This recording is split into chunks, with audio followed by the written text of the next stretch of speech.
the Weekly Feed. I'm Kyle Meredith. Annie Clark of St. Vincent. It is incredible to have you here.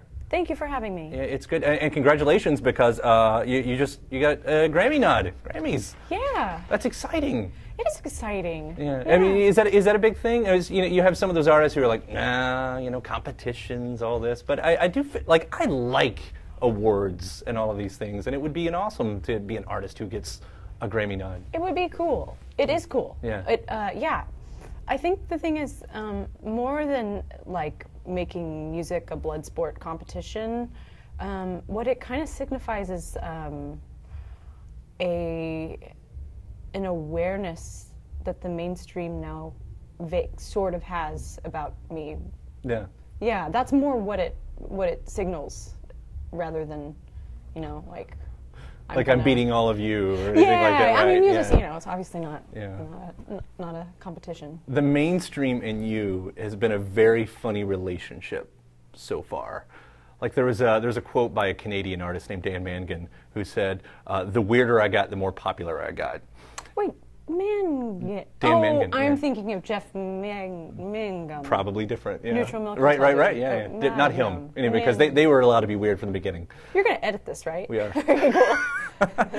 But anyway, his quote was just, "The weirder I got, the more popular I got," and that seems like you've been able to kind of do that as well. And we're using weird in the sense of like, you're definitely not Hootie and the Blowfish or something like that. Right. I wish I was. No. Yeah. I mean, the money's probably nice, I guess, but for Hootie? Sure. Yeah, I think we should. Let's pull those finance reports, can we? I want to see where that went. No, but you've been able to. Do you take any kind of pleasure in freaking out the masses? I think Saturday Night Live was a good example of that, because you get on there and then suddenly you have all of these people who've never heard of St. Vincent going, "What?" Right. Yeah. No, you know what? I don't get like specific pleasure from being quote unquote weird. I honestly just I've had the opportunity to grow over 5 records, including the collaboration I did with David Byrne, and I just want to make art that I'm proud of and put on shows that are entertaining and fun for me. And it's sort of a big bonus that more people are interested now than they were at the beginning, and hopefully that trend will continue. But it was funny. I mean, I definitely saw some reactions from Saturday Night Live that were like, who the hell is this person? Right. Why were my eyes so polluted by this? Just like, whoa. It's funny. I mean, to me, it doesn't really matter. All of my favorite artists are people who were pretty polarizing. Sure. I mean, I don't know that it's to me, it's not necessarily a bonus to be beloved by all. Find me one person who's beloved by all. And it doesn't happen. It doesn't Sure, exist. right, And if right. it does, it's milquetoast. Right, so right. Whatever. It's kind of interesting, though. Right now, I see that pop music, in maybe even the top 40 term, is allowed to be weirder than ever. Accepting folks like Lorde into pop music, and even Beyonce when she tries something. It's a little bit different than what it's gotten to a point where I think people are wanting a little bit more, and allowing to get that. So you could be in that same spot. Yeah. I mean, it all comes down to songs, though. I mean, Lorde had some great songs, and Beyonce had some great songs on her, many. I don't mean some, to the exclusion of others. But I mean, it all comes down to songs, and it always will. I think that's the thing that's not exactly any easier to craft, even with all the technology that we have at our disposal. No matter how bad we want there to be a formula, so it will be easy. Yeah. There's never that formula. Beep boop bop boop beep. Yeah, I keep thinking that there is that Rivers from Weezer thought for a while that there was a mathematical equation. Yeah, well, that if you wrote the song and people would just love it, or they would accept it easier, or whatever it was. There are things. I mean, in terms of like radio play, you could dissect things and go, okay, a lot of things are at this BPM. They're in major keys. They're this. The chorus is no romance. 2 BPM faster. Yeah. I mean, a lot of people write like that and Yeah. write. I mean, I think that's interesting from a sort of science experiment land, but it's not really. It's not. It's something that I like internalize or take to heart when I'm writing. And thank goodness. Well, there's a lot of avenues for music to exist, and it doesn't all have to be channeled through the same platform. Well, to get to the mainstream. You have written, whatever. You have many amazing songs. I done wrote. You've done wrote some great songs. Thank you. And the new record, the self-titled record, really seems like everything has built up to this. It feels like the all-encompassing St. Vincent record. Do you get to a point where you say, I have mastered a sound, where do I go from here? Or is there a point, like using one of your idols like David Bowie as an example, to say, okay, I've become Ziggy Stardust, when do I turn into the Thin White Duke? Yeah. You know? I just saw the David Bowie exhibit in Chicago, which was excellent. And he said something about, if he could just be the, something about like the propaganda machine for his art. Something like that. And it's fun to play with character and to play with theatricality, especially at a time that sort of has an idea about austerity being more authentic. I think people kind of tend to go back to that, like things that are austere and nihilistic are more authentic, or not even nihilistic, maybe like, Dust Bowl, fat back bacon, hard on sleeve kind of music, which is great, but is that aesthetic. We shouldn't ascribe authenticity to aesthetic. Right, do we I think believe aesthetic is like you can really explore it, and I've done that on this record. It's been really fun. Yeah, well, like to me, in the big scope of rock and roll. And I talk about this a lot. I need the mythology of rock. I need an artist to become something more than a musician on a stage. And it doesn't happen all that much. And you seem to have taken that to a great height with this. Well, thank you. It's really, it's just about fun. Yeah. Just about fun. And am I putting too much weight on that? No, not at all. Not at all. I mean, the visual side of it and the sort of creation of the myth making, like that is so much fun, and it's harder to do, I think, in this day and age when people are very very keen to show every mundane part of themselves and then kind of elevate it to something interesting. We live in very Dada times, I think. Because you have some of those artists, and it's rare that they don't have like a web presence so much, and if they do, it's a marketing team that just posts show dates and everything. You don't get that inside, right. And we as a fan, we're like, come on, give me more, and maybe it's just that carrot dangling out there, or whatever. For you, and I guess this goes back to the early interviews, the first record and stuff, where everybody's trying to say who is Annie Clark and who is St. Vincent. And are they two different people? And I know you had to do a lot of explaining about that in the other days, but does it get to a point where the character, if there's a character of St. Vincent, just eats Annie Clark alive and you become this thing? Well, the Annie Clark is is sweating in a winter coat under lights that I wish I hadn't worn because I'm sweating. So there's that. No, what it is... well, to be honest with you, I have no idea, because I've been on tour for my adult life, but also like on this particular tour, I've been out for 10, 11 months. This is crazy. I know, it is a little. It's only something that crazy people would do. Sure. And I happen to love it so much, and I think the thing is, you just get insatiable for experience, whatever that experience is, and remain kind of agnostic about the result. Right. And the same goes for like the creative process. You kind of just dig in, you find those cracks, you find your own weaknesses and your own little nooks and crannies of anxiety, and you just press into them. Like what an amazing creative torture machine. Just like you just dig in, and so that's what we've been doing. Yeah. And I don't know where it's going to lead, but I know that I live for the connection of the audience and performer and whatever that alchemy is for the show. Right. And I love the idea of an elevated performance and real theatricality, and it's special. You're supposed to do something that's bigger than you. Right. And you've done that, you know, with calling this St. Vincent record, St. Vincent, and you know, self-titled record. Would there be a difference? Would there be an Annie Clark record? Is that something completely different? Does that even exist? No, I mean, no. I mean, I am my job. Right.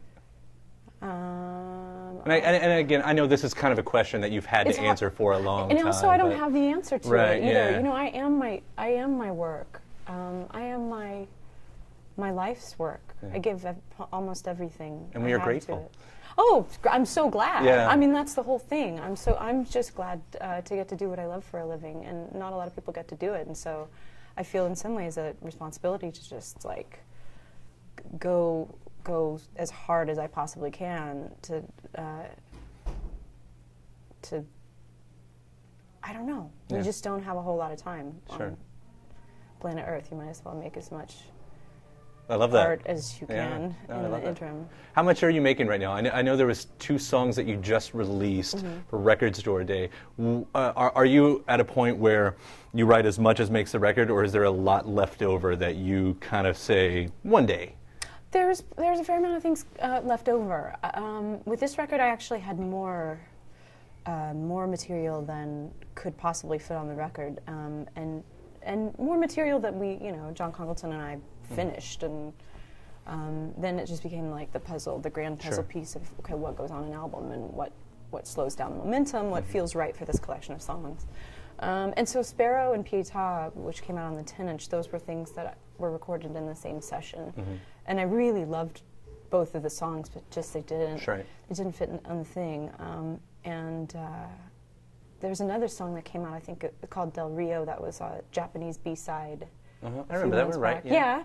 And a couple other songs. That so you try to, if they're special, right, you still try to get them out there. Yeah. Like it's not just like, well, we'll put them in the vault and wait for the deluxe edition in 20 years. Yeah, no. I mean, and I think fans are a little bit hip to the kind of crass record company repackaging of the same thing. Right. Like, oh, just in time for Christmas. Here's. Well, I don't get it when it's only like cover. a year later, but like the 25th anniversary, like Doolittle's 25th anniversary just came out. Like, I love that. I want that. That's 25 years old. And you're welcome. Excuse me. Yeah. I've got some killing myself to do. I've been having an argument with my friends about the best Pixies record, and I think I'm the only guy on the planet that likes Bossa Nova better than the rest. Yeah, I know. Doolittle. Yeah, I know. I'm like Bossa Nova all the way, and I'm the one. Yeah. That's funny. 25 years. Well, anyway, we get anniversaries of, I don't know, when, how old is your first record now? That's got to be... My first record's it's actually not that old. I've just been on the road since before it came out. 2007. Is it, 8 years old. Was it, oh, yeah, okay, I thought it was a old. little bit older than that, so... I know. Yeah. I know. You've been here forever. I've like all of us, we have all been here. Let's just talk about quantum physics and the time-space Blow our continuum. minds right at the end. We will never cease to exist. Yeah. Well, with the internet now, you don't ever die. That's true. That's true. Yeah. Although what I like this thing that they're doing in Europe with the like the right to be forgotten. Right, they did say that. You think they'll Google. ever actually pass here, though? I wonder why it doesn't. I don't know. Why? I mean, certainly because we can't agree on anything, and nothing gets done, ever. Politics gets done. I mean, it's down here. No, it's not. The politics of our day. I had that written at one point. You did. Yeah. I don't know. It's a messy time. Oh. I mean, it's always a messy time. It's always a messy time, and we can always, I think, at any point go, this world is being crazy. But I honestly, and I'm not near the only person that's ever said this, have never sensed such defeat of any kind of hopes and dreams of a system as what's going on now. Yeah. Although, you know what? I gotta say, I was just I was driving I was in a taxi cab, going from New York to somewhere, Chicago. Yeah. Going to the airport, and I was talking to the driver who's from Belarus, and we, obviously that's, he saw the Soviet system crumble and the satellites, whatever, go away and whatever. Anyway, he said that it's so, now where was he living? In Minsk? No. He was visiting Moscow. this is going to be a great story. You're definitely going to air this like stoner story that I half remember. But the point is that there is more corruption other places. Right. Like you would have to. That's fair. There's more corruption. There are a lot of places that are. And it's scary though to start comparing. It's like we if we're in our own bubble. It's like, man, I just wish this bubble were better. Yeah, no, I wish this bubble were better as well. But one thing that is great about touring is you go and you see how things are other places, and you really can compare and contrast. Like, wow, man, and you have conversations with people, and ask them like, hey, what is your life like here? How are you? How's it going? What's your sense of things in terms of the state of the world? And we have a long way to go. But maybe it makes John Boehner and Mitch McConnell look a little bit less worse. Man, I don't want to say that. I'm not going to say it. I don't even look at that. It's too. Yeah. It just seems like such a farce. I don't even look at it anymore. Yeah. We've got a new Jim Crow thing going on in the South with the disenfranchisement of basically most of the black population. I mean, yeah, right. We pretend like we like to pretend like we first world, are sort of post-racial and stuff, and all this stuff with the fucking police shooting unarmed people. It's get out of town. But it's got to come around at some point. I mean, there are enough people pissed off. There are enough people mad in the world right now that are. I mean, don't you think? Like that's the hopeful. That's the hopeful scenario. Yeah, but it's a systemic problem. It's been I mean, again, this is like half-remembered stoner. Yeah, I mean, right. I'm not a stoner at all, but just like I get it, yeah. a brain full of mush, piecing together information. But I mean, I do think that human beings, maybe we're just not that great at organizing ourselves into systems. So what's the fix on that then? Well, I don't know. I've been looking at ant populations. Right. Ants on their own are kind of unlikable, but they're capable of doing amazing system, together. right? But getting everyone in line like ants, that's complete. It feels like impossible. They all know their job and they do their job and that's their job. But ants aren't really creative on their own, right? And you were creative. We're all creative. Yeah. Everybody's creative. Right. I've been seeing a lot. I've been going to a lot of museums on tour, especially. I guess the term for it, if you had to term it, would be like outsider artists. But a lot of people who their only means of communication with the outside world is through art. Will be it whether they have severe autism or schizophrenia or whatever, or were just kind of misunderstood and institutionalized during the course of their lives or whatever. And the main takeaway from all of that is that like human beings have an incredible creative capacity and an irrepressible urge to create. Yeah. And that's really special. That's really special. That's where the good stuff comes from. Embraced. Right. Yeah, exactly. Yeah. Under the most dire circumstances. Yeah. So we're complicated. I mean, human nature is violent and insidious and beautiful and brilliant, And when hasn't it been, right? Yeah. It's always been that. And I don't think we're getting worse. Think of all the diseases that have been eradicated. I'm going to agree with you on that. I don't think we're getting worse. I don't think we're getting worse. Our problems are just getting a little there's no actual Nazi regime with Hitler and everything happening right now. So we haven't got to that point No, again, I mean there is genocide happening all over the planet. Yeah, we do this is like half remembered. It's all right. I don't think we're going to solve the world's problems right now, although I had my own hope that when this conversation started that we would. But well, we're propelling it. That's what we're doing. Human nature, just crushing disappointment. Thank you for the crush and disappointment. You're welcome. Yeah. Annie, St. Vincent, pleasure. It is a pleasure nice to talk to you. Yeah, and congratulations again on the Grammy nod. Thank you.